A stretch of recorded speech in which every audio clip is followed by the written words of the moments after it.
کہہ رہے ہیں کہ آپ نے اپنے اوپر ہونے والی تنقید زیادتی کا کبھی جواب نہیں دیا، ہمیشہ صبر اور خاموشی اختیار فرمائی، لیکن اس معاملے میں آپ نے خاموشی کیوں توڑی؟ وہ پوچھنا ہی چاہ رہے ہیں مولانا، کیا یہ آپ کی ذات کے لیے تھا یہ خاموشی توڑنا، یا دین کے لیے تھا؟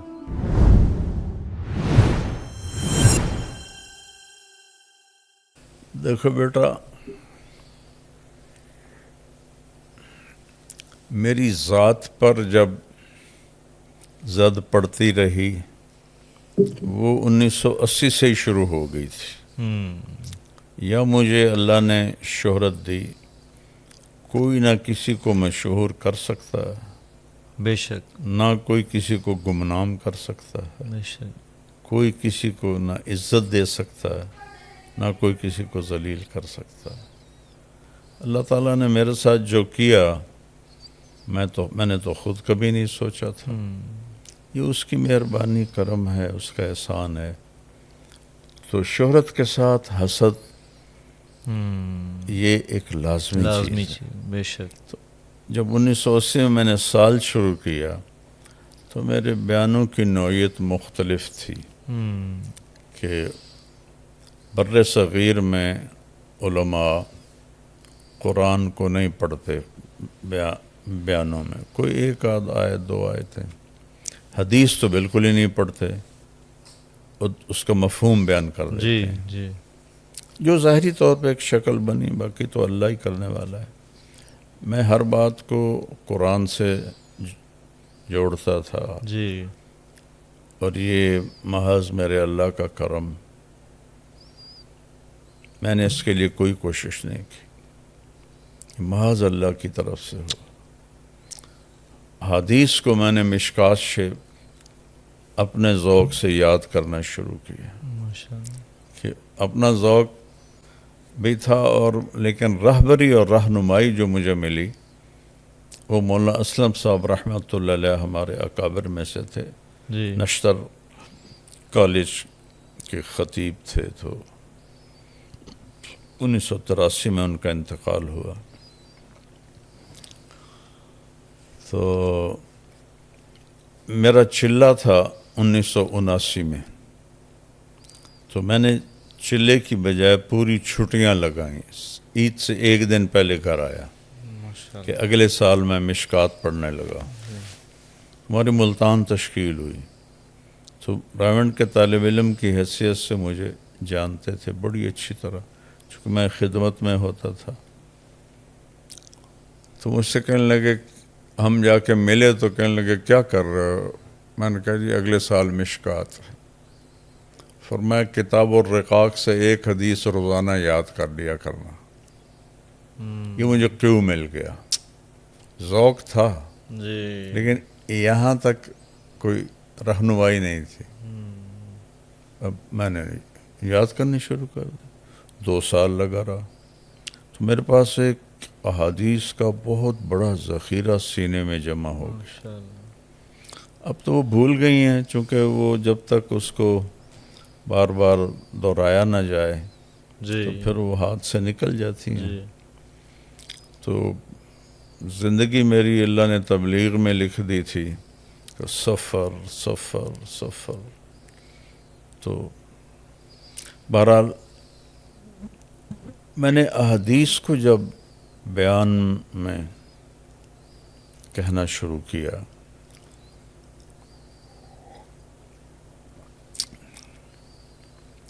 تو اس کا علماء پر، عوام پر اللہ نے بہت بڑا اثر ڈالا۔ بے شک، چھوٹا سا واقعہ یاد ہے، سیوال پڑھتے تھے دورے میں، تو میں جمعرات کے ایک دن کی جماعت کبیر والے لے کر آیا،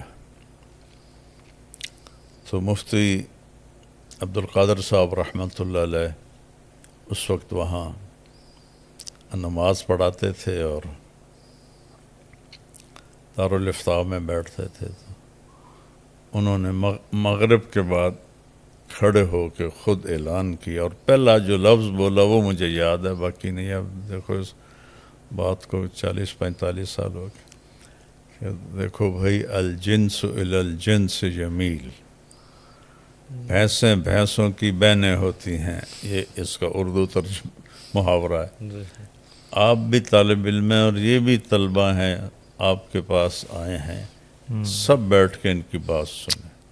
میرا تو کوئی تعارف نہیں تھا، جی تو مولانا منظور الحق صاحب رحمۃ اللہ علیہ تھے، مولانا عبد الخالق صاحب رحمہ اللہ جنہوں نے مدرسہ بنایا، ان کے بھتیجے تھے، وہ بہت راسخ عالم تھے، اور خاص طور پر منطق کے تو وہ بادشاہ تھے۔ وہ بھی بیٹھ گئے، مجھے نہیں پتا وہ بیٹھے ہوئے ہیں۔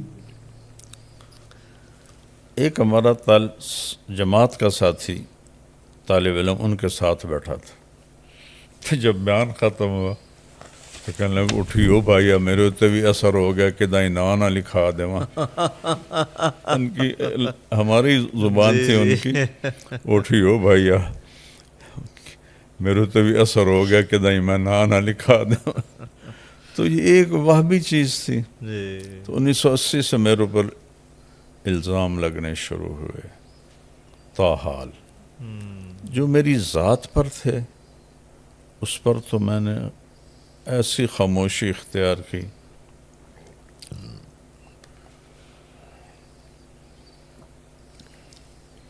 جو اقبال کے شعر کا مصرع، ایسا سکوت جس پر خاموشی بھی قربان ہو، ایسا سکوت رکھا۔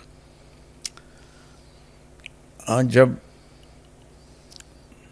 کوئی کام میں اونچ نیچ ہوتی تھی تو میں عبدالوہاب صاحب سے بھی الجھ جاتا تھا۔ کسی کو یہ جرأت نہیں ہوئی ان 55 سالوں میں کہ بہت بڑے مسائل تھے، سب خاموش، جی جی جی جی۔ ایک میری ذات جس پر میں نے مولانا جمشید صاحب سے ٹھڈے بھی کھائے، مکے بھی کھائے۔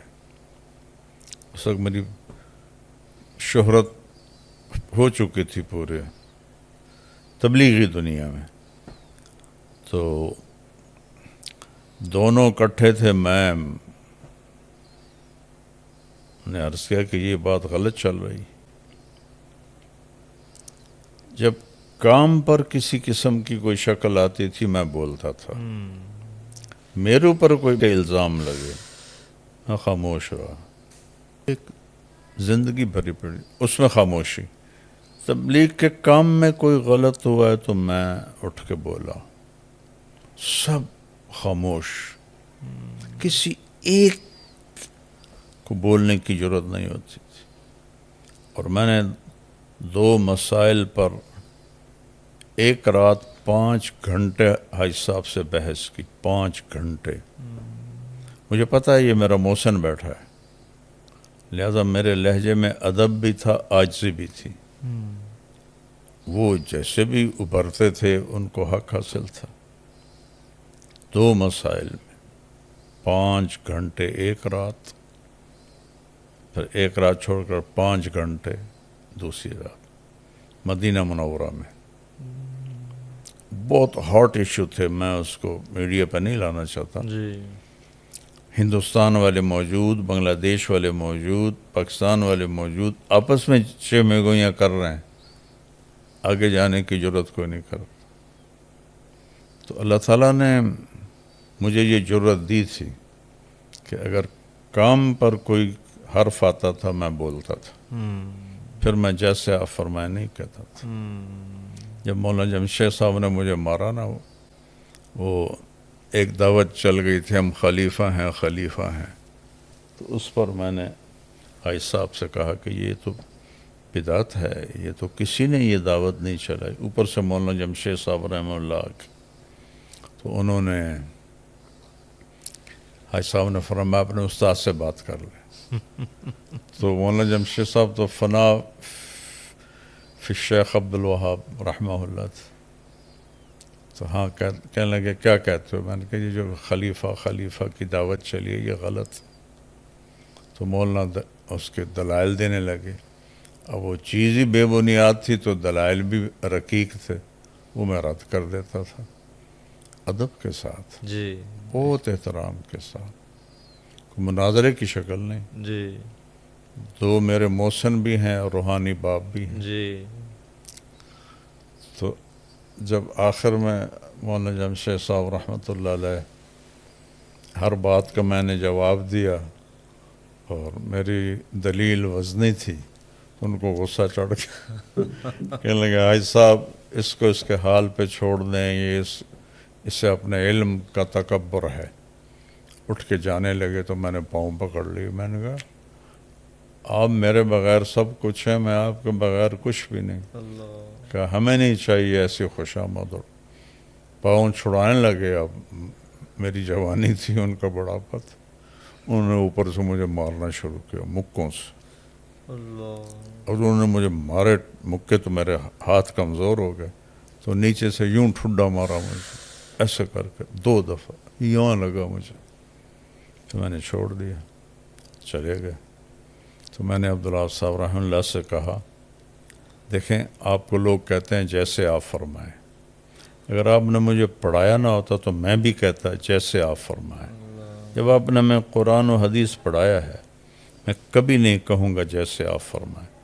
آپ دلیل دیں گے قرآن و سنت سے تو میں کہوں گا سمعا و طاعتا. لیکن صرف یہ کہ ہم یہ کہہ رہے ہیں یہ کوئی دلیل نہیں. تو اس طرح کے واقعات تو بھرے پڑے ہیں، جی لیکن میڈیا کی کوریج نہیں تھی. جی یہ جو واقعہ ابھرا ہے یہاں میں میری ذات کا کوئی تعلق نہیں. صحیح کہ میں کبھی نہیں بولا. بالکل دکھ ہونا الگ بات ہے، جی لیکن میں بولا نہیں. صحیح مانسرا میں معاملہ میرا نہیں تھا. جی. یہ میڈیا والوں نے بیان نہیں دیا تو یہ کر دیا. جی جی اور اگر بیان کی وجہ سے میں نے لڑنا ہوتا تو پچھلے 40 سال سے میں تو بھگت رہا تھا یہ چیزیں. جی میں نے تو کبھی بھی نہیں بولا میرا بیان کیوں نہیں کرا ہے. بلکہ ایک دفعہ میں عربوں میں بیان کر رہا تھا تو وہ جنت میں بیان کرتا تھا، یہ میری منفرد چیز تھی. تو وہ جوش میں اجتماع کی بات جی اچھل رہے تھے تو ایک آئے شورا والے، انہوں نے ایسے کر کے مائک میرے ہاتھ سے چھینا سب کے سامنے. اور پھر چلو خود اپنی دعوت شروع کر دیتے. مائک میں کہا یوں تبلیغ نہیں ہوتی اور اپنی بات شروع کر دی. میں چپ کر کے نیچے بیٹھ گیا کہ یہ نہ سمجھیں کہ میرے اندر کوئی رد عمل ہے. اب آپ پوچھو ان خطیبوں سے، ان سے کوئی صرف اٹھا دے مائک نہ چھینے یہ کیا کریں گے. میں نے تو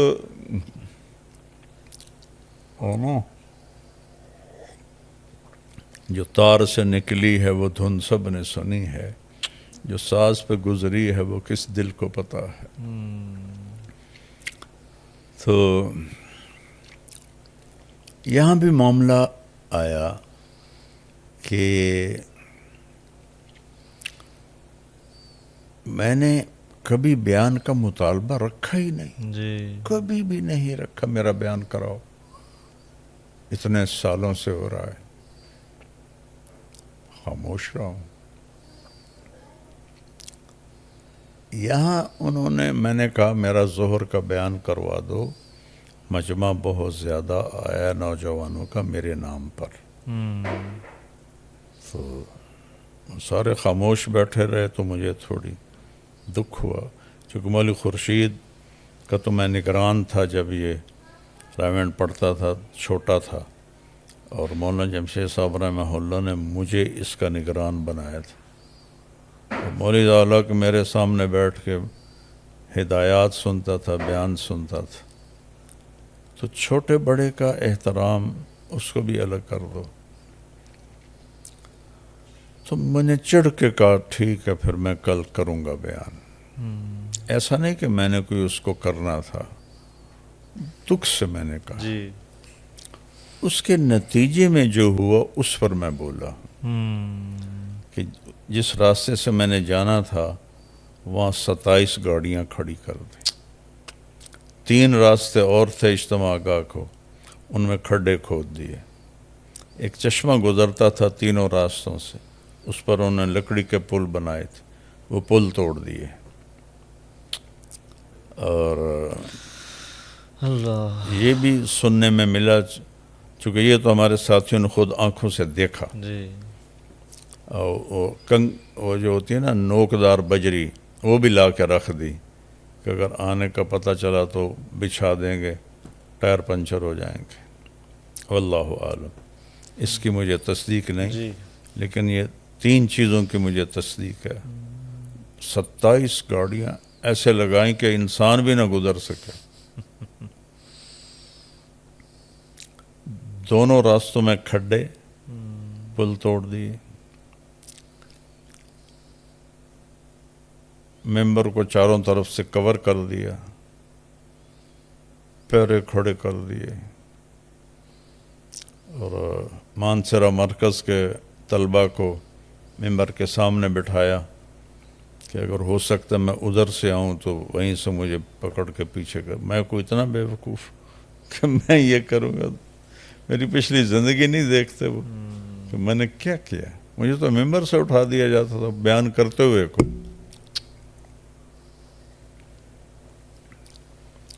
تو یہ صبر میرا اپنی ذات کے لیے آج بھی ہے، اور بولنا جب تبلیغ پہ حرف ہے یہ میرا شروع سے ہے۔ فرق یہ ہے کہ اس وقت میڈیا کوریج نہیں تھی، بالکل اب میڈیا کوریج تھی، تو اس پر پھر میں نے ان سب کو، یہ سارے تو مجھ سے چھوٹے ہیں، جی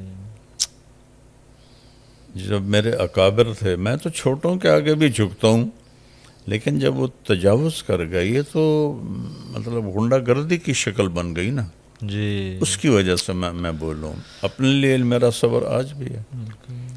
لیکن جس کام کے لیے میرے 55 سال، میری جوانی، میرا لڑکپن، اور